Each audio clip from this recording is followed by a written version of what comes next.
Vamos lá, meus irmãos, vamos lá, começando aqui nossa quarta aula de Geografia Bíblica 2. Já oramos como é costume. Mais uma vez, boa noite, graça e paz. Boa noite, graça e a paz. Amém, graça e paz. Vamos continuar estudando aqui sobre a região da Mesopotâmia. Hoje nós estaremos falando bastante sobre o Império Assírio. Eu separei aqui o material para que a gente pudesse se mergulhar.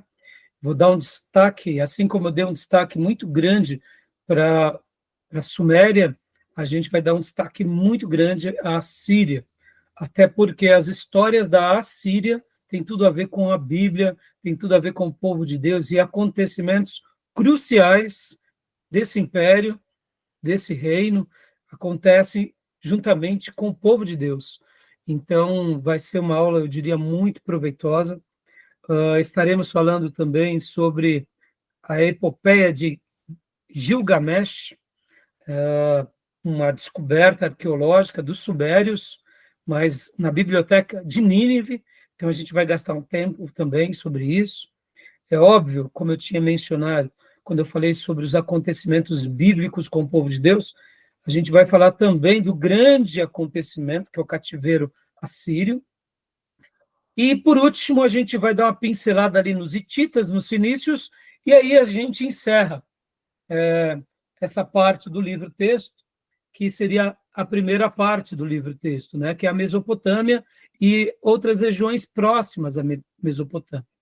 Teríamos muito a falar, mas são muitas cidades, como já mencionamos, então hoje nós estaremos então fechando, e a partir da próxima aula, que é a quinta aula, eu quero dedicar algumas aulas para o Egito, e por último, é claro, nós estaremos falando sobre o cristianismo no Ocidente.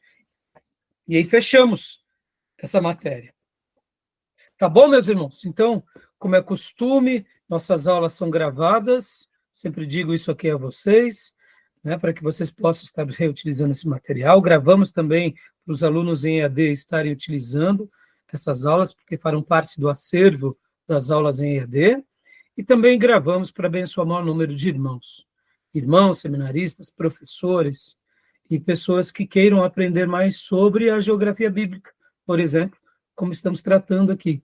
E nesse módulo, a geografia não da Terra Santa, porque tratamos da Terra Santa no módulo anterior, nós estamos tratando das terras bíblicas. E ao falarmos da Mesopotâmia, tem a ver com terras bíblicas, porque tem uma história com a Mesopotâmia. E hoje, por exemplo, destaque aqui da Assíria, né?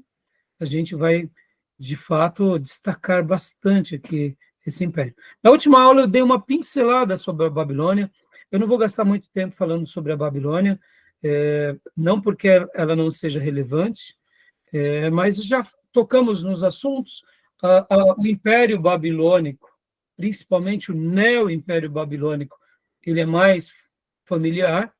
Então, nas outras aulas eu mencionei bastante sobre os outros impérios, então eu quero crer que os irmãos não devem ter dúvidas, pelo menos é o que eu penso, né? A não ser que vocês tenham, aí a gente retoma, tá bom, meus irmãos? Porque como nós já mencionamos sobre os sumérios, trabalhamos bastante, aliás, em todas as aulas eu tenho destacado esse império, essas cidades, né? Esse povo sumérios, que foi uma cidade-estado. Destaquei também os acadianos, os amoritas, hoje os assírios e os caldeus. Então, assim, eu acredito que já deu para a gente dar bastante caminhos para vocês aqui nessas aulas, tá bom? Beleza, meus irmãos? Então, vamos lá, né? Vamos ler um texto bíblico que está aqui em 2 Reis, segundo livro de Reis, capítulo 19, versículo 14 ao versículo 19. Graça e paz, Elaine, Felipe e Elisângela, sejam muito bem-vindos. Amém, pastor. Graça e paz, pessoal.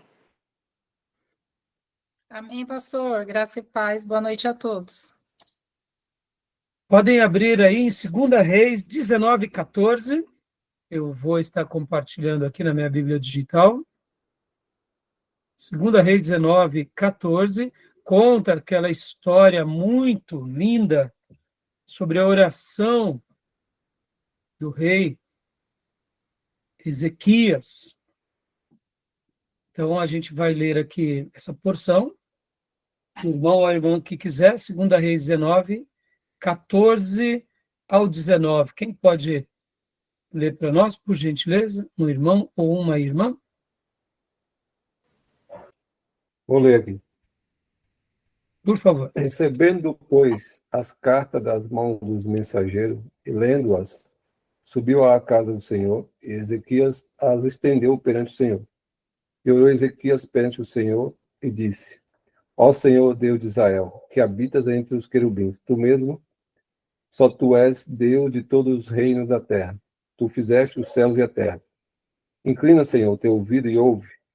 Abre, Senhor, os teus olhos e olha, e ouve as palavras de Senaqueribe, que enviou a este para afrontar o Deus vivo.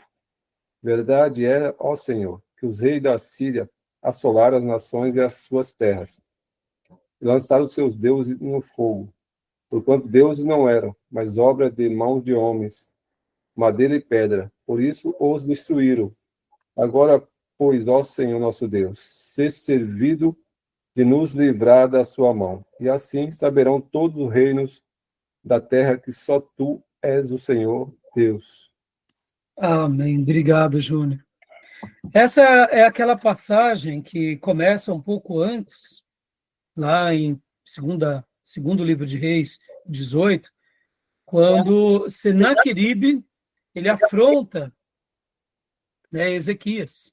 E só para dar um pano de fundo aqui, meus irmãos, esse foi um momento muito crucial na história do povo de Deus, como hoje a gente vai trabalhar.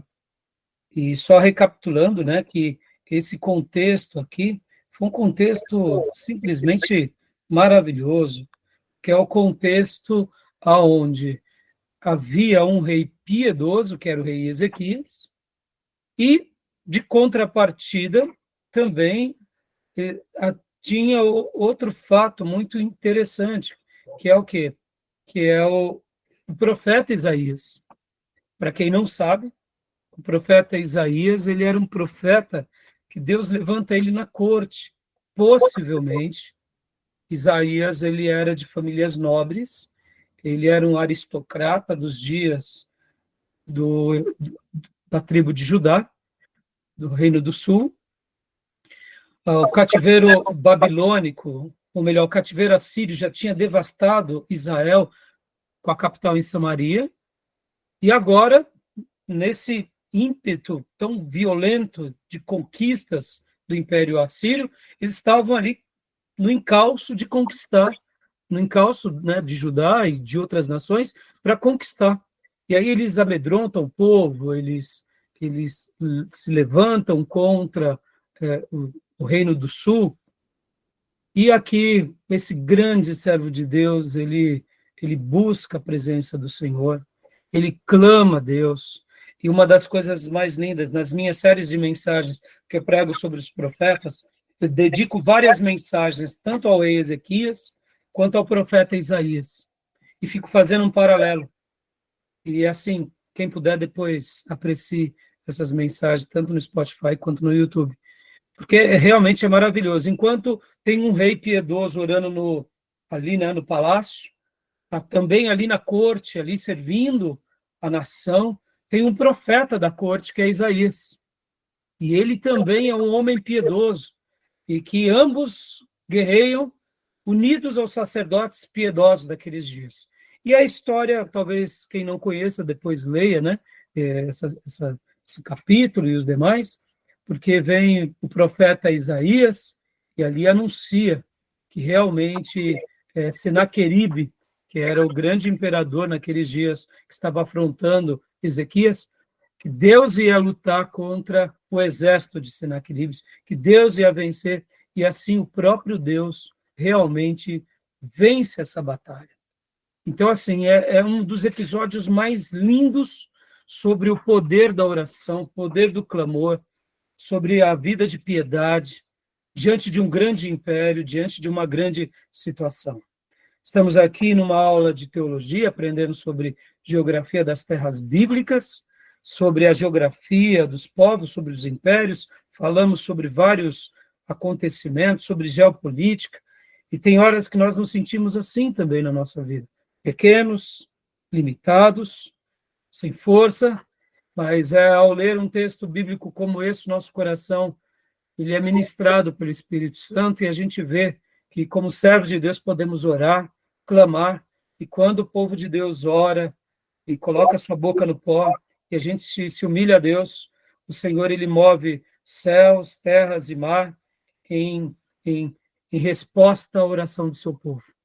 O rei Ezequias creu, se posicionou, assim também foi o profeta Isaías, e Deus os livrou dessa ameaça atroz. Então, deixa essa palavra, porque hoje a gente vai falar bastante sobre a Síria, então, né, eu gostaria de deixar apenas essa síntese para vocês. Tá bom, meus irmãos?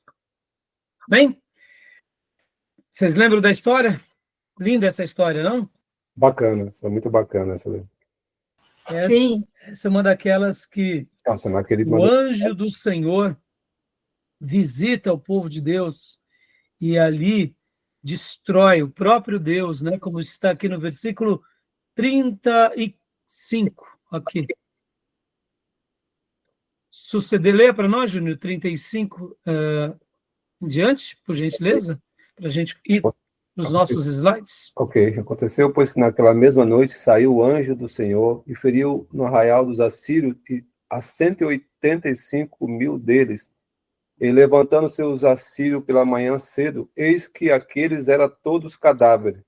Então Senaqueribe, rei da Síria, se retirou e, voltando, habitou em Nínive. E quando ele estava adorando na casa de Nisroque, seu deus, Adramaleque e Sarazé, seus filhos, o mataram à espada e fugiram para a terra de Arará. E Esar-Adom, seu filho, reinou em seu lugar. Deus interviu. É verdade. Deus interveio sobre o seu povo, protegendo e guardando. Verdade. Assim ele fará, quando a gente clamar a Deus. Então, recebam essa palavra, tá bom, meus irmãos? Porque dos seus eleitos Deus cuida. Amém? Aqui é um daqueles episódios clássicos, né? E podem ver que aqui o texto diz rei da Síria, mas a gente sabe que aqui já era um império, né? Imperador, né?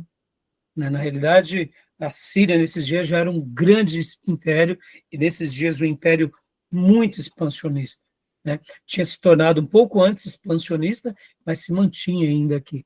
Tá bom? Então, é isso aí. Deus tenha misericórdia de nós e nos ajude nas nossas batalhas. Amém? Então, vamos lá, meus irmãos. Hoje eu quero até começar aqui um pouco diferente com vocês, porque enquanto eu fazia minhas lições de casa aqui, se preparando para dar essa aula para vocês, uma coisa que me fascinou foi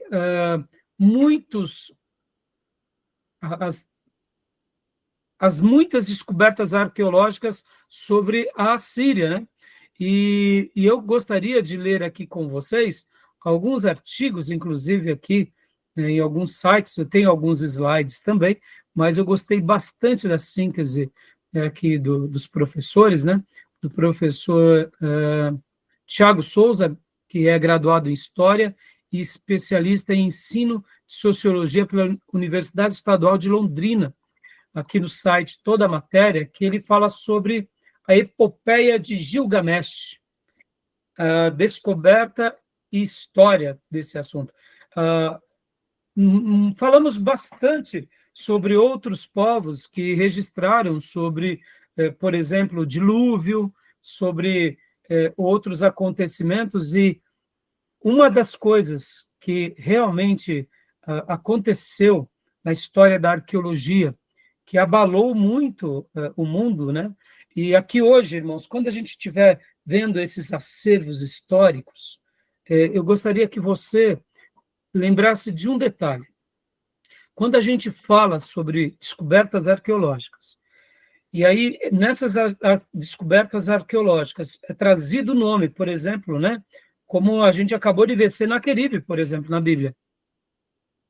Vocês têm que lembrar que durante muito tempo o povo de Deus foi questionado sobre a veracidade dos fatos bíblicos. Porque não tinha acervo histórico. Então, por que hoje eu quero dar um destaque muito importante, assim como eu dei um destaque muito importante à Suméria? Porque a Síria, ela e as descobertas arqueológicas deram muito destaque à confirmação desses reis, desses governantes, das conquistas, dos acontecimentos, como foi na tribo do norte, no cativeiro assírio. Então, quando a gente hoje, para nós, falamos desse assunto, vocês têm que lembrar que a questão de 100 anos atrás não era assim. A questão de 100 anos atrás, 150 anos atrás, era muito questionado esses assuntos. Por quê? Porque nessa região da Mesopotâmia, que é ali entre os dois rios Tigres e Eufrates, muitos desses fatos ficavam como um conto, uma lenda, ou como historietas de povos antigos que lá habitam. E a Bíblia falava que existia um povo, que existia um rei, que existiam várias conquistas, várias expansões, mas não tinham muitas descobertas. Mas no Império Assírio é maravilhoso, porque como eles foram expansionistas e foram, assim como o Império Babilônico e Neobabilônico, mas o Império Assírio, eles conseguiram também muitas conquistas e dentro das suas conquistas eles registraram muitas histórias. E uma delas é essa epopeia de Gilgamesh. Vocês já ouviram falar sobre ela? Eu já mencionei nas aulas passadas. Vocês lembram alguma coisa? Então, olha só, na biblioteca de Nínive estava isso. Seriam 12 placas escritas, em argilas, na escrita cuneiforme, e cada uma dessas placas com 300 versos. Ou seja, histórias muito lindas. Essas histórias aconteceram em 1849, por Austin Harry Layard, mas as traduções dessas placas se deram praticamente quase 100 anos depois, por volta disso. Então, quando vieram as histórias, e histórias falando acontecimentos, seria uma nova leitura do dilúvio, seria uma nova leitura da criação e de alguns fatos que vocês vão se lembrar muito dos acontecimentos da Bíblia. Então, vamos ver aqui nesse site, toda a matéria, eu achei muito legal, e eu queria ler com vocês, só para a gente iniciar. A gente vai estar vendo em 2 artigos, bem rápido, e depois a gente vai para o slide. Então, desconsiderem as propagandas, irmão? Vocês sabem que esse site tem muitas propagandas, Então, tem hora que não tem o que fazer com essas propagandas, tá bom? Então, Tomé, leia para nós, Epopeia de Gilgamesh, descoberta e história. Tá dando para ver? Tá dando para ler? Eu vou aumentar a letra aqui. Já apareci. Então, por gentileza, Tomé. A Epopeia de Gilgamesh é um antigo poema mesopotâmico, escrito pelos sumérios em torno de 2000 a.C. Ele narra os feitos do herói Gilgamesh, rei de Uruk, que viveu por volta de 2700 a.C., em sua busca pela imortalidade. Essa é considerada a obra literária mais antiga da humanidade. Dá uma pausa aqui, Tomé, por gentileza. Então, olha só, meus irmãos, olha como é rico, essa matéria. A gente está aqui estudando também, aprendendo e descobrindo, por exemplo, essa epopeia de Gilgamesh é a obra literária mais antiga. Júnior, na última aula eu mencionei, que, segundo os historiadores e arqueólogos, segundo eles, realmente as primeiras escritas se deram ali na Suméria com os escritos cuneiformes, E até deixei isso registrado na última aula. Então, perceba que aqui, mais uma vez, essa epopeia foi escrita pelos sumérios por volta do ano 2000, antes de Cristo, ou seja, vamos ter como base que essa foi a data aproximadamente ali de Abraão, tá? E aí ele conta a história dos feitos, do rei Uruk, que viveu por volta do ano 2700 a.C., ou seja, estava contando histórias, né, muito antes. Lembro que na última aula, irmãos, eu comentei, né, que a civilização ali da Mesopotâmia poderia ter duas fases, antes do dilúvio e depois do dilúvio. É óbvio, né, que eu fiz essa menção simplesmente porque quando a gente faz a cronologia para trás, então a gente tem uma ideia de que o dilúvio deve ter sido ali por volta do ano 3000 a.C. Então, como existem achados arqueológicos que datam ali 5.000, 4.000 a.C., foi por isso que eu fiz menção, né, sobre esse fato. Agora, então, assim, quando eu fiz quando eu mencionei, né, essas palavras, eu não quis fazer uma afirmação, né, que ali haviam duas civilizações, uma antes do dilúvio e uma depois. O que nós temos como descobertas arqueológicas, entendemos que é depois do dilúvio, mas, ao mesmo tempo, não dá para a gente saber, né, porque está dentro daquilo que nós falamos dos mistérios, né, muitas coisas a gente acredita, até que a ciência valide certas coisas, tá bom, meus irmãos? Então, como não sou especialista da área, eu não quero ficar afirmando algumas coisas, né, sem o conhecimento de causa, tá bom? Mas voltando aqui, né? Então, escavações e localização da epopeia. Pode ler para nós, Tomé, por gentileza? A epopeia é composta por 12 tábuas de argila, cada qual contendo cerca de 300 versos. As tábuas foram localizadas em uma escavação que ocorreu no século XIX, no Oriente Médio, na região onde ficava a antiga cidade assíria de Nínive. Estas foram lideradas pelo arqueólogo britânico Austin Harry Layard, que em 1849 localizou uma série de itens pertencentes à Babilônia à Biblioteca de Nínive. As traduções dos escritos foram feitas por Henry Helmison e George Smith na segunda metade do século XIX. O texto foi publicado pela primeira vez em 1928, com transliteração e comentários de Campbell Thompson. A epopeia de Gilgamesh parece ter sido bastante conhecida na região onde teve origem. Pesquisadores localizaram diversas traduções e adaptações feitas a partir da história original. Então, meus irmãos, essas histórias acabam sendo também material de crítica de muitos, dizendo que nós protestantes, ou seja, o povo hebreu, pegou as histórias, né, da epopeia de Gilgamesh e refizeram, em cima da epopeia de Gilgamesh, a história da criação, a história do dilúvio, etc. e tal.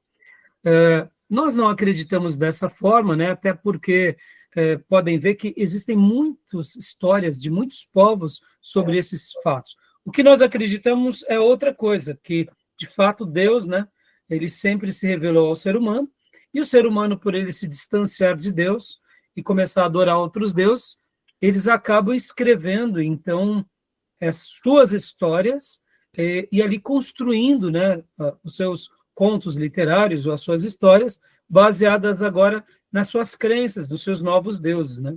Tá bom? Então, só para dar uma explicação aqui para vocês, né? Então, continuando aqui, Tomé, por gentileza, a história da epopeia, só para a gente conhecer um pouco, né, os dizeres dessa história.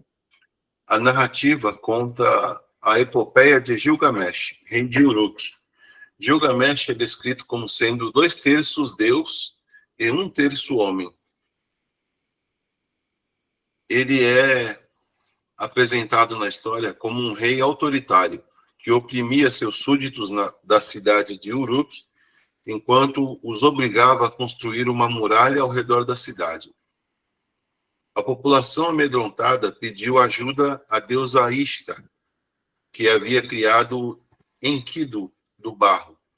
Ishtar enviou Enkidu ao encontro de Gilgamesh com a missão de vencê-lo em um duelo e matá-lo após isso. Contudo, os dois se tornaram amigos e passaram a viver muitas aventuras. Em uma delas, narrada na epopeia, Eles desrespeitaram a deusa Inanna. Por conta disso, os deuses mataram Enkidu como punição. Percebam, irmãos, não é muito familiar aos textos da criação? Só que aqui, né, mostra um outro lado, né? Pode ver que aqui a deusa Instar cria Enkidu da onde? Do barro, né? O que a gente lembra? A gente faz menção à história de Adão e Eva, só que aqui vai misturando, né, os personagens, os deuses e etc e tal. Então, continuando aqui, né? Por conta disso, os deuses mataram Enkidu como punição. Então, aqui, pode ler? Triste, Gilgamesh, então, iniciou outra jornada em busca da imortalidade. Ele vai atrás de Utnapishtim, herói conhecido por ter alcançado a imortalidade após sobreviver a um grande dilúvio. Dá uma pausa. Olha só, olha a mistura aqui. Mistura com a criação e agora o dilúvio. Estão entendendo, irmãos? E só que dentro do pano de fundo do panteão das crenças deles. Foi desse contexto que Abraão saiu. E foi desse contexto que ele deixa de... Segundo, né, irmãos, na Bíblia não menciona, mas segundo alguns judeus e histórias judaicas antigas, vão dizer que a família, e o pai de Abraão e a família de Abraão, ali em Ur, eles eram fabricantes de ídolos. Desses mesmos objetos que a gente vai ver já, né, esses postes ídolos que o povo adorava. Em toda a história da humanidade, sempre onde havia a religião, havia também os artífices que faziam tanto de barro como de outras pedras, como também de metal, né, e faziam seus deuses. Então, dizem os judeus, na sua tradição, que o pai de Abraão e Abraão eram fabricantes de ídolos, e eles deixam, né, principalmente Abraão, após ouvir a voz de Deus, eles deixam a sua cidade, e ali começa tudo aquilo que nós conhecemos, saindo de Ur, indo para Harã, em busca da terra pela qual esse Deus invisível e único tinha se revelado a Abraão. Então, percebe, eu estou falando isso porque aqui já mistura, né? Aqui Gilgamesh vai atrás, né, de Utnapishtim, um nome difícil de falar. Então, continua para nós, Tomé, por gentileza. A epopeia se tornou famosa no mundo pela sua antiguidade e pela semelhança com a lenda do dilúvio bíblico hebreu. Nesse dilúvio, ele teria construído uma grande arca, amando dos deuses e abrigado sua família e inúmeros animais. Esse herói prometeu a imortalidade para Gilgamesh, mas para isso ele deveria cumprir algumas missões. Essas que ele falhou. Então, retornou para Uruk. Gilgamesh ainda tentou conseguir a imortalidade, descendo ao fundo do mar para buscar uma planta que poderia evitar sua morte, porém acabou perdendo-a no caminho. Joia. Então, aqui, né, é um artigo do Tiago Souza, como eu mencionei, e percebam, irmãos, aqui são especialistas da história, e eu fiz questão de mostrar para vocês. Deixa eu abrir aqui também, aqui nesse outro artigo, aqui, ó, também, o outro artigo o que é a epopeia de Gilgamesh. E vocês verão que também nesse outro artigo, sobre a epopeia de Gilgamesh, né, deixa eu só mudar aqui, onde está? Aqui, ó. Algumas informações, alguns professores trazem, outros trazem outras informações, eu achei interessante. Aqui, ó, leia para nós também, Tomé, por gentileza. A epopeia de Gilgamesh, do começo aí? Isso, esse daqui. A epopeia de Gilgamesh é um antigo poema épico mesopotâmico escrito pelos sumérios em algum momento em torno de 2000 a.C. Essa história narra os feitos de... Não é no mesmo texto, pastor? É quase o mesmo texto, mas ele vai dar alguns detalhes diferentes. E eu gostei Essa história narra os feitos de Gilgamesh, rei de Uruk, em sua procura pela imortalidade. Ela é considerada a obra de literatura mais antiga da humanidade. Como parâmetro disso, basta lembrar que os famosos poemas homéricos surgiram cerca de 1.500 anos depois dessa epopeia suméria. Olha, então, por isso que eu fiz questão de estar aqui lendo com vocês esse outro assunto. Quando a gente fala sobre epopeia, sobre acervo histórico, então, irmão, só de imaginar que é 1.500 anos depois que a gente vai ter os poemas de Homero, as epopeias de Homero, e etc. e tal, isso é fantástico. Quando a gente fala assim, irmão, só dar um detalhe aqui. Ao estudar um pouco sobre arqueologia, sobre essas teorias evolucionistas, né? Eu me lembro de um dia eu perguntando ao Ribeiro, né? Porque quando nós falamos sobre a Bíblia, sobre coisas que tratam da Bíblia, olha só, hoje a gente vai em uma aula, né? Ou seja, uma aula com 3 módulos, a parte 1, parte 2 e a parte 3, a gente vai fazer uma síntese de tantas histórias e achados arqueológicos que estão espalhados nos museus mais famosos do mundo. Mas quando, por exemplo, a gente fala sobre os textos de Platão, os textos de Sócrates e de Aristóteles, irmãos, a gente acha que havia assim, uma abundância muito grande. E fiquem pasmo, não foi assim. Assim também seria sobre a teoria da evolução. Eu lembro que um dia eu perguntava para o Ribeiro, né?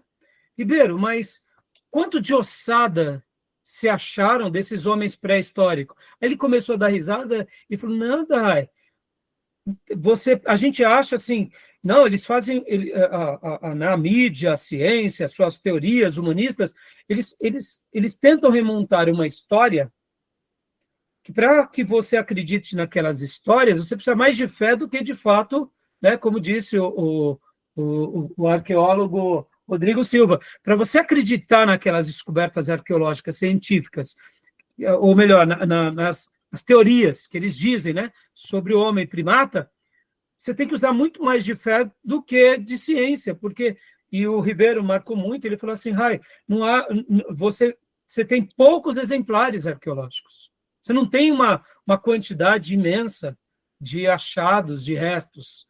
Então, assim, quando a gente está estudando sobre esses assuntos e olhando para a Bíblia, irmãos, a gente está diante de tanta coisa que somente confirma as Escrituras, né? E, como eu disse, a teoria evolucionista não se tem mais do que, talvez, uma sala ou algumas malas de acervo mesmo para dizer, olha, é o que nós encontramos. Não existe, assim, uma cidade, não existe, assim, tantas coisas. Então, vocês verem como uma teoria, ela pode, muitas vezes, parecer como uma ciência exata, mas o nome já diz, é uma teoria. E teoria não é ciência exata, tá, irmãos? Guardem isso. Deixa eu até explicar uma coisa aqui que é muito importante, até fazendo uma explicação didática. Uma teoria é algo que se aproxima, mas pode ser como pode não ser. Então, é diferente de uma equação. Uma equação, ela é exata, ela é precisa. 1 mais 1 vai ser 2 aqui no universo, no espaço, em Marte, em Vênus, em outra galáxia, e assim vai. Uma teoria, ela é aproximada. Por exemplo, na economia, nós não trabalhamos na economia com precisão. Por quê? Porque são teorias econômicas. Porque a teoria tem a ver com cálculo, tem a ver com as pessoas, tem a ver com a cultura, com os acontecimentos. Ou seja, a ciência, ela é dividida dentro dessas 2 áreas. O que é exato, ou seja, é um cálculo exato, matemática, é uma lei da gravidade, é uma lei. E aí a teoria. E a teoria são aproximações. Pastor, então quer dizer que na teoria a gente descarta? Não, a gente considera. Por exemplo, como acontece numa cirurgia, ou como a gente vê, por exemplo, quando uma pessoa é diagnosticada de algo. O médico chega para nós e fala, não, fique tranquilo, 90% das pessoas diagnosticadas com isso são curadas. Quando é algo grave, os médicos falam, olha, é só 50%. Ou senão, só 10% escapa. Aí, percebam, são teorias. ou seja, é aproximação. Tá bom, meus irmãos? É uma possibilidade, é uma hipótese, né? É uma hipótese. Mas, Porque né, não Júnior, as comprova, né? pessoas vendem essas possibilidades e hipótese como certeza. Aí Sim, que está eu o não tenho problema. nada comprovado. E até então, quando eu lembro que nós estudamos a história do Antigo Testamento, essa narrativa aí é um pano de fundo para provar a Bíblia, porque o evento do dilúvio ele é mais antigo do que essa epopeia aí. Não, então, e tá nela também, a gente já vai ver, E viu, ela, na Júnior? verdade, ela confirma o evento do dilúvio. Exato, né?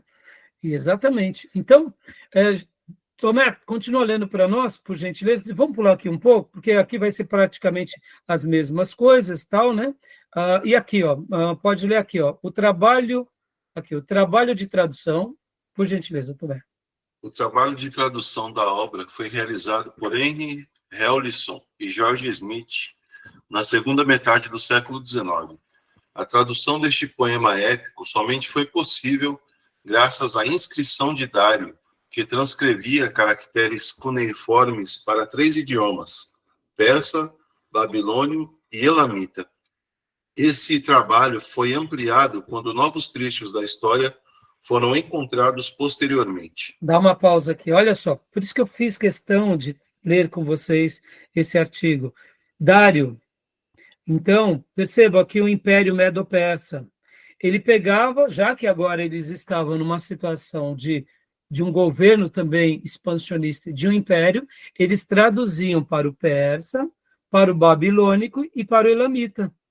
Então, por causa dessa inscrição de Dário, que eles conseguiram, lembra que eu disse na última aula que muitas vezes uma nova descoberta muda todo um acervo, porque você tem muitos acervos arqueológicos, mas você não sabe o que é, você não sabe traduzir, você não sabe como se correlacionar.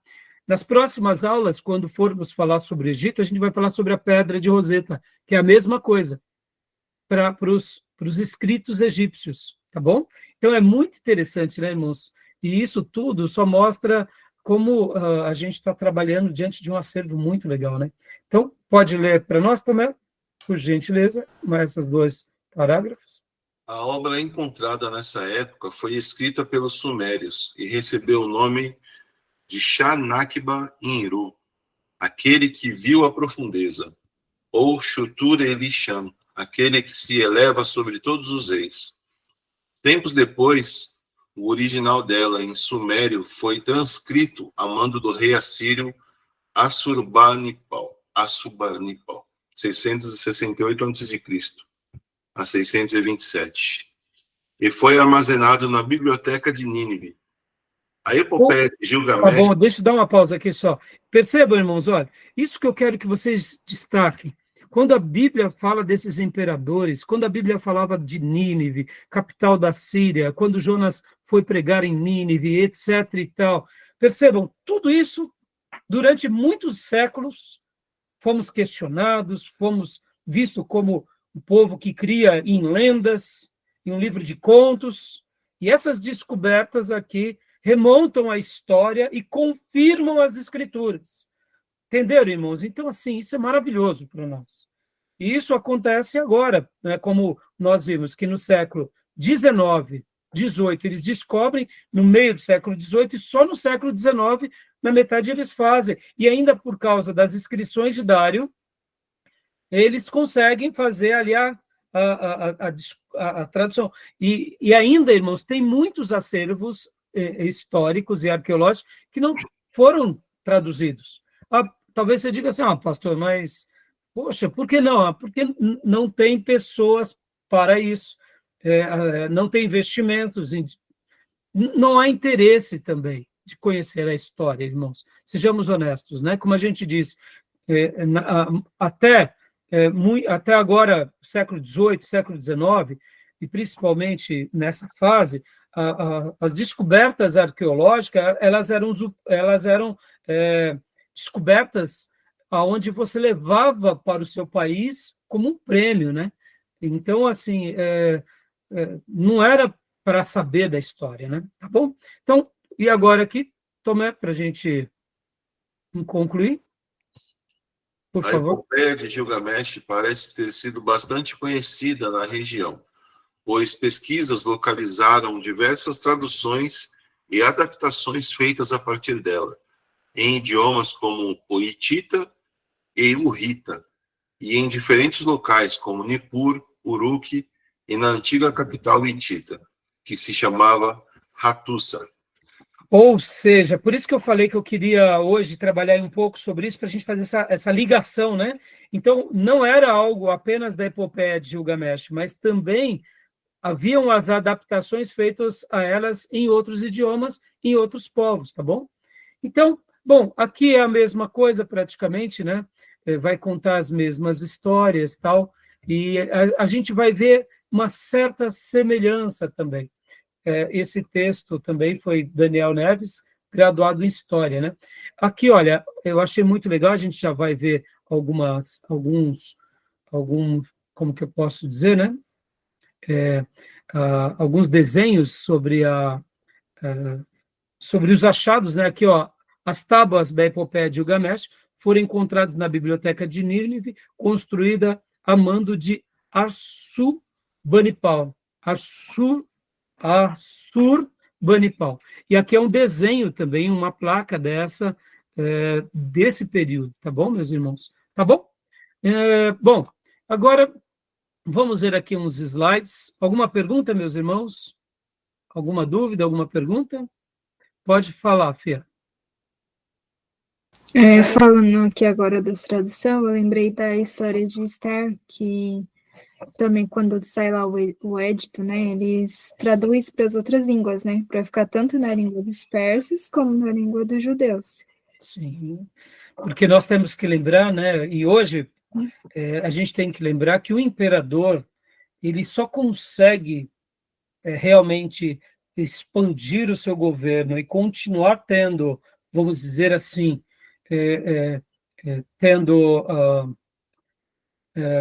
tendo conquistas e se mantendo no poder, quando a comunicação dele é muito clara, né, com os outros povos. Se a comunicação começa a ser falha, ele não consegue mais, né, Beatriz e irmãos, dominar, expandir, né, colocar as suas leis, né? Então é bem interessante. Tá bom, meus irmãos? Aqui só mostrei, olha como essa gravura, ela é linda, né, irmãos, esse desenho, tá bom? Beleza, meus irmãos? Deixa eu mostrar aqui para vocês também, olha só. Aqui, deixa eu compartilhar esse outro desenho aqui. Tá aqui, ó. Aqui, ó, um pedaço dessa descoberta arqueológica, é chamado aqui de parte desse acervo. Deixa eu só mostrar aqui para vocês. Está aqui. Olha só que legal, meus irmãos. Eu mandei muitas coisas para vocês, esses artigos e outras coisas eu mandei para vocês, tá? Olha só, que lindo que é, aqui, ó, o tablete da epopeia de Gilgamesh, tá vendo? A preservação, meus irmãos, ó. Este é o recém-descoberto tablete 2 da epopeia de Gilgamesh. A superfície superior é o anverso, a imagem foi intencionalmente focada no centro do tablet. Isso está no museu, aqui está dando o endereço, né? Sulaimani, no Kurdistão iraquiano, né? Aqui é um exemplo. Legal, né? Tá bom? A gente vai ver várias coisas legais. Deixa eu compartilhar até aqui com vocês também. Eu gostei demais, irmãos, demais do material que fala sobre... tem aqui, deixa eu achar aqui, ó. Aqui. Aqui, esse site. Gostei muito desse site. Deixa eu pegar aqui para vocês. Bom, já eu passo para vocês. Deixa eu só abrir aqui agora as outras narrativas, que são a narrativa da criação e também a narrativa, né, da criação e a narrativa do dilúvio, tá? Então, deixa eu pegar aqui a narrativa da criação e logo na sequência a narrativa do dilúvio. E aí eu vou passar para vocês e vou mostrar também aqui para vocês um site que eu gostei demais sobre essa questão de histórias e arqueologia, tá? Então, eu gostei muito desse material. Tá bom, meus irmãos? Alguma pergunta? Alguma dúvida? Legal quando a gente vê tudo isso, né? É muito legal.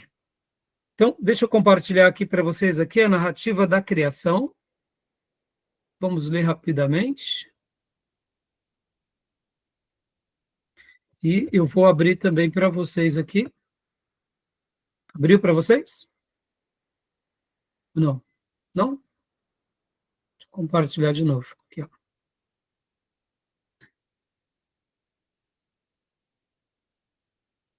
Esse site aqui, eu achei fantástico. Bom, deixa eu mostrar aqui um dos sites, que é esse daqui.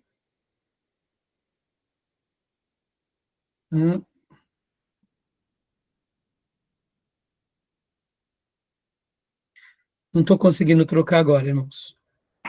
Só mostrar aqui. Aqui, ó.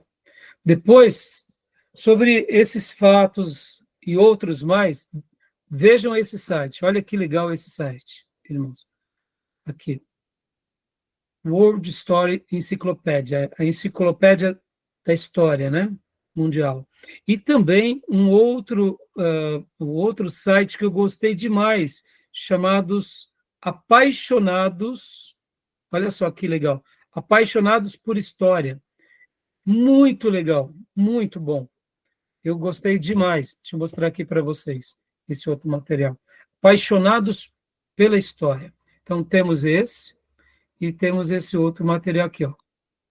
Apaixonados pela História. Gostei demais, né? Para fazer algumas lições de casa, para a gente aprender mais. Então, depois, quando vocês quiserem, né, pesquisem. Eu achei muito legal os artigos, tá bom? Eu separei vários artigos aqui sobre a Síria, então a gente vai estar olhando. Então, são essas fontes que eu já passo para vocês, né? Que nem aqui. Eu gostei muito, mas muito mesmo, tá bom? Então, vamos lá. Vamos voltar agora aqui para o slide do professor Maurício, e eu quero mostrar para vocês essas histórias. Vamos lá, então. Lê para nós, Beatriz, por gentileza, Fia. Narrativa da criação. Isso eu peguei com o professor pastor Maurício Abreu de Carvalho. Então, por gentileza, Fia, vamos ler rapidinho aqui. Né? Aqui seriam alguns achados arqueológicos, né? Enuma Elishi. Aqui, por gentileza, pode ler para nós. Descoberta do Enuma Elishi. Achados em Nínive, em 1848 e 1876. Austin Layard, Hormuzd Hassan e George Smith. Biblioteca de Assurbanipal, em 668 a 626 a.C., 7 tábuas de barro contendo em 1000 linhas o relato da criação. 2. Datação. Aproximadamente no período de Hammurabi, 1728 a 1676 a.C. O objetivo era exaltar Marduk. Olha que legal. Agora, olha só, hoje a nossa aula não está voltada sobre o Império Assírio, mas percebam, são achados que estavam lá em Nínive, nos dias de Assurbanipal, né? E tratando do quê? De uma história suméria. E aqui também não só suméria, mas babilônica, né? Lembram? Hammurabi. Né? Muito legal, né? Tá bom? Então, você vê como que há uma correlação, né, irmãos? Não está desconexo. A nossa vida tem todo um desenvolvimento, né? Nada está desvinculado. Nos dias que eu comecei o meu mestrado lá em Perdizes, o nosso professor de história falava algo muito interessante. Ele dizia assim, que a história ela é um rolo compressor. Pode ver, nós estamos nessa nossa civilização ocidental, temos a civilização oriental, existem outras civilizações do mundo também, não são as únicas, mas vamos pensar, vamos dividir o mundo em pelo menos 3 blocos. A civilização asiática, dos tigres asiáticos, a civilização oriental dos povos orientais e as civilizações ocidentais. Né? Percebam, são parecidas, mas algumas um pouco mais, outras muito distantes, mas, de repente, há um fenômeno na história mundial, há um acontecimento que muda tudo. Então, a história mundial é um rolo compressor, que ela passa por cima de outros povos e civilizações e de impérios que praticamente acabam e a gente vai remontando, né? Então, é muito interessante, porque a gente acaba descobrindo sobre isso, né, pelos achados da arqueologia ou pela historicidade, né, irmãos? Porque tanto pelos escritos quanto pelas descobertas arqueológicas, né? Então, continuando aqui, Beatriz, por gentileza, né? Austin Layard, seria essa a foto dele. Aqui, outra foto também de Romuald Hassan, que foi também outro grande arqueólogo, e George Smith. Aqui, ó, aqui é um achado arqueológico que retrata da derrota de Tiamat. Meus irmãos, me perdoem, né, a minha pronúncia, eu também não sou especialista da área, então são palavras que posso estar pronunciando errado, tá bom? Leia para nós, Fia, por gentileza. Comparações das narrativas bíblica e babilônica. Semelhanças, ambas reconhecem um tempo onde a terra era sem forma e vazia. Ambas têm uma ordem semelhante de acontecimentos na criação, e ambas mostram uma predileção pelo número 7. Joia. Continuando. A gente vai estar só lendo mesmo, né, irmãos? Porque aqui nós não estamos mais tirar dúvida, mas se tiver alguma dúvida, vocês me chamam, tá?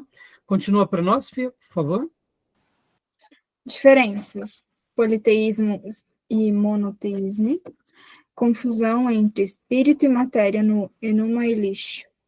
Ou seja, eram povos, né, que eram politeístas, irmãos, né? A comparação da narrativa bíblica e babilônica vai ser normal. Qualquer narrativa, seja ela sumérica, seja ela, né, de outro povo ali da região, vai ter essa questão, tá? Não, nenhuma novidade para nós, né? Então, continuando aqui. Pode ler para nós, filha, por gentileza? Explicação dos paralelos bíblicos. Hipóteses. 1. Narrativa de Gênesis proveio da tradição babilônica. 2. A narrativa babilônica proveniente de Gênesis. 3. Essas tradições surgiram espontaneamente. 4. As duas narrativas provêm de fonte comum. Então, são as explicações. E aqui, meus irmãos, a gente não precisa ficar se desesperando, nem se descabelando, porque quem tem razão. Meus irmãos, aqui entra um pouco na questão da fé, né? E a gente acredita que, de fato, né, a narração bíblica, assim como a gente leu no início dessa aula, 2 Reis 19, 14 a 19, meus irmãos, isso é um fato que para nós é real. Né? Nós somos um povo que acredita na palavra de Deus, no eterno que se revela para nós, que atua na nossa vida, que ora abençoa o seu povo, ora castiga o seu povo quando ele está em pecado. Ou seja, para nós isso é muito claro, e a Bíblia para nós é o nosso livro de fé, regra e prática. Então a gente não precisa aqui ficar, né, debatendo com quem pensa ao contrário, quem não dá o valor para a Bíblia. Então, é importante vocês saberem que existem essas explicações, tá bom? A meu ver, a própria versão de Gilgamesh é a versão dos fatos bíblicos, do dilúvio. O dilúvio vem antes. Porque se a gente analisar, Moisés começa a escrever por volta do século, você deve saber melhor que eu, provavelmente 500 anos ou 600 antes de Cristo. Moisés. 1500. 1500 antes de Cristo, ele escreve o texto. E o texto está bem antes, porque naquele tempo havia a tradição oral. Tradição oral, exato. E, Júnior, né, você vê, mesmo que alguns historiadores e arqueólogos vão falar que Moisés, os dias de Moisés é um pouco depois, né? Seria por volta de 1300 a 1200 antes de Cristo. Mas, assim, é o que você disse, a tradição oral, né, Júlio? Oral. A tradição oral. E uma coisa é fato, assim como a gente não despreza as civilizações e as suas histórias, no sentido de negar o que eles têm como acervo histórico e principalmente arqueológico, é o caso dos chineses, é o caso dessas, né, desses impérios mesopotâmicos. São fatos, a gente não questiona, mas a gente não vai ficar brigando nessa questão, né?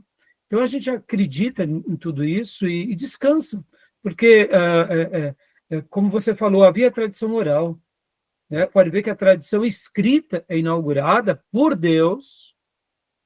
Guardem isso, viu, irmãos? Quem inaugura a tradição escrita não é Moisés, tá? É o próprio Deus. Exato. Ele escreve os 10 mandamentos na rocha. Dele. E depois do Sinai ele diz, Moisés, agora escreva. Deus não poderia ter escrito tudo também como um fato sobrenatural? Poderia. Mas por que ele escolheu usar pessoas? Porque é maravilhoso quando ele usa um Moisés que era um assassino. E esse assassino que foge da fúria de Faraó, agora Deus separa ele para ser o libertador do Egito.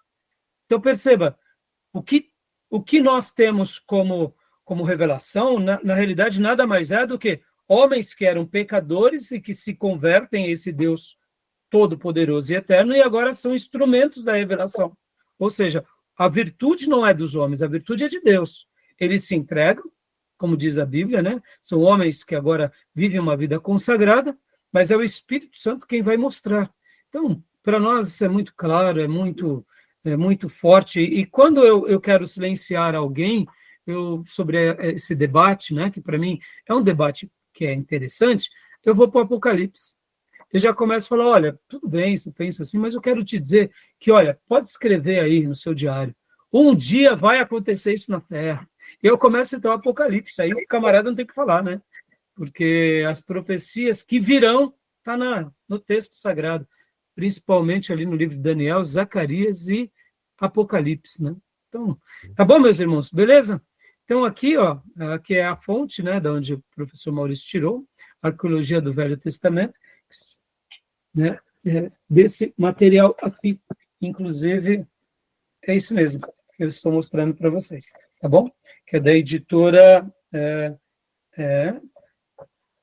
se não me falha a memória, Imprensa Batista Regular, tá? Material muito bom, tá bom? E agora vamos para a segunda narrativa, que agora é a narrativa do dilúvio, para a gente estar encerrando, tá bom? Vamos lá. Narrativa do dilúvio, epopeia de Gilgamesh, tá bom? Só para a gente fazer esse pano de fundo também aqui. Muito legal esses assuntos, não, irmãos? A versão do dilúvio de Noé, né? Então, Júnior, faça as honras para a gente, por gentileza, né? Okay. Narrativa do dilúvio. Aqui, ó, são desenhos, né? Ó, epopeia de Gilgamesh. Já vou mostrar alguns outros desenhos, mas, irmãos, essas figuras aqui são achados arqueológicos, tá bom? Alguns outros são desenhos, mas percebam aqui, ó, ele está segurando um leão. Aqui é uma faca, né? É uma faca curvada que a gente vai ver já, que os imperadores assírios seguravam, não necessariamente no campo de batalha, tá? Mas eram como demonstrações do seu poder. Já a gente vai ver, separei um material aqui para vocês. Então, leia para nós, Júnior, por gentileza. Okay. Descoberta a epopeia de Gilgamesh. Primeiro, achado em Nínive, 1848 e 1876. Ormuzd Hassan, Biblioteca de Assurbanipal, 668 a 626 a.C. 12 placas na língua acadiana, neo-assírio. Então, olha que legal, né? Pode ver, língua acadiana, né? Neo-assírio, ou seja, o novo assírio. Lembra, irmãos, que nós comentamos nas aulas passadas, só recapitulando, essas informações é super legal.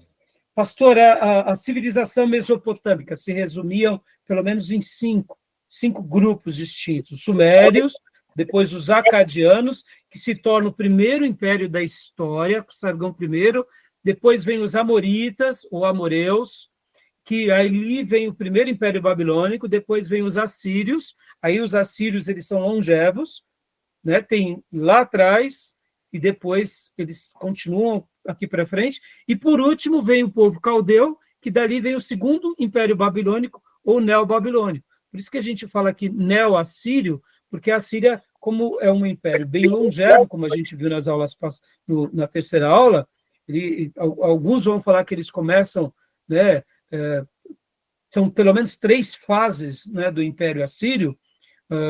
A história deles é muito longa, então, por essa razão, a gente tem que fazer essas construções, tá?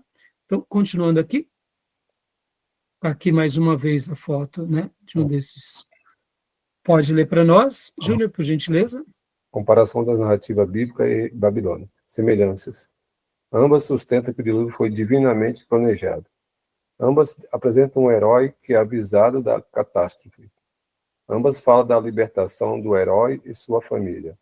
Ambas falam da ordem divina da construção de um barco. Ambas falam sobre as causas divinas do dilúvio. Joia. Então, você vê aqui, mostrando mais uma vez, né, sobre essa comparação, tá bom? Uhum. Pode continuar, Júnior, por gentileza. Sim. Ambas especificam a duração do dilúvio. Ambas citam o lugar onde o barco encalhou. Ambas apresentam detalhes semelhantes. Ambas descrevem os atos de adoração. Ambas demonstram bênçãos ao herói. Joia. Deixa eu ver aqui.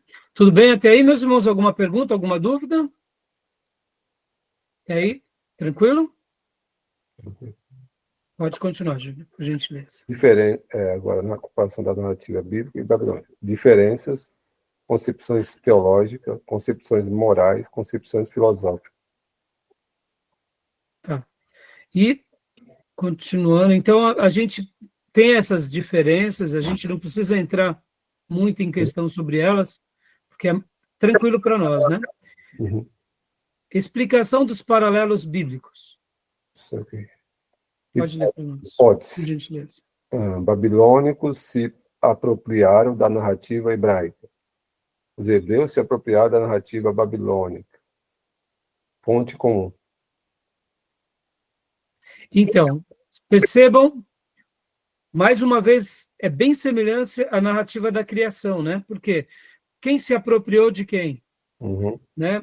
Ou foi uma fonte comum, e que, irmãos, vocês têm que lembrar, né, que, assim, os povos antigos, vamos pôr um pouco aqui essa linha de raciocínio, tá?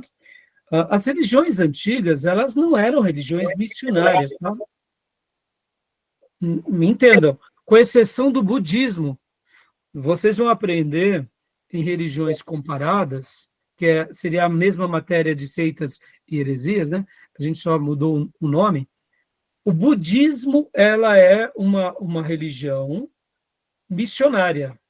Ela envia os seus, né, Prosélita, né? ministros, seus prosélitos, para irem levar a mensagem para os outros povos de esperança. Agora, a grande maioria das religiões mundiais, Não são. tirando, pode ver que essa característica mais missionária, ela se potencializa com o cristianismo. Era para ser no judaísmo, Também não é. mas o judaísmo se tornou muito tímido e muito, eu diria, voltado para si. Então, pode ver que na história do Velho Testamento, Deus, ao se manifestar diante das outras nações, as outras nações chamavam o quê? O nome do Deus de Israel? O Deus Todo-Poderoso, o Senhor da Guerra. Ou seja, ninguém era maior do que o Deus de Israel. Por outro lado, essa característica de um povo que divulga, né, as boas novas, vamos assim chamar, mesmo no Velho Testamento, ficava exclusivo a quem? Aos piedosos. Abraão tinha essa característica, depois a gente vê que José teve essa característica, Moisés teve essa característica, Davi, de anunciar o Deus de Israel a todos os povos. Mas não era uma coisa muito frequente. Então, essa questão, né, de quem tirou de quem, fazia pouca diferença, né? Um babilônico, ele seguir a tradição dele, ele não se importava tanto, entendeu? Né? Então, assim, tá bom? Tudo bem? Alguma pergunta? Tranquilo. Então, aqui é a mesma coisa, né? A fonte também, né? É o mesmo livro, tá bom? Beleza? Até aí, meus irmãos? Tranquilo? Tá bom? Então, Tá bom. eu aqui já, só para a gente concluir, então, meus irmãos, ó, eu tenho esse desenho aqui, que é bem legal, deixa eu mostrar para vocês, ó. Aqui é bem legal esse daqui. Vai dar uma característica bem interessante sobre aqui, ó, a fonte. Olha só que legal. Deixa eu abrir, ampliar. Comparação entre as narrativas do dilúvio, bíblica e babilônica. Tá bom? Existem outras? Existem, mas aqui são os mais importantes, tá? Então, só para vocês verem, foi tudo que a gente acabou de ver, tá? Então, depois eu vou estar compartilhando com vocês, mas é legal essas comparações, né? Tá bom? Então, a narrativa do Gênesis é o que nós conhecemos, né? Pode ver aqui, ó, contendo nessas construções, tá bom? Então, A de Gilgamesh é uma versão hollywoodiana. não deixa de ser, né, Júnior? Se a gente for pensar assim, né? Não deixa de ser, né? Tá bom, meus irmãos? Tranquilo? Então, vamos parar aqui sobre esse ponto, tranquilo? Alguma dúvida, alguma pergunta?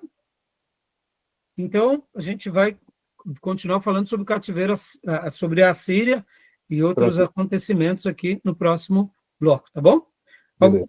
Tranquilo? Podemos dar uma pausa para o nosso intervalo? Ok. Fechado, então.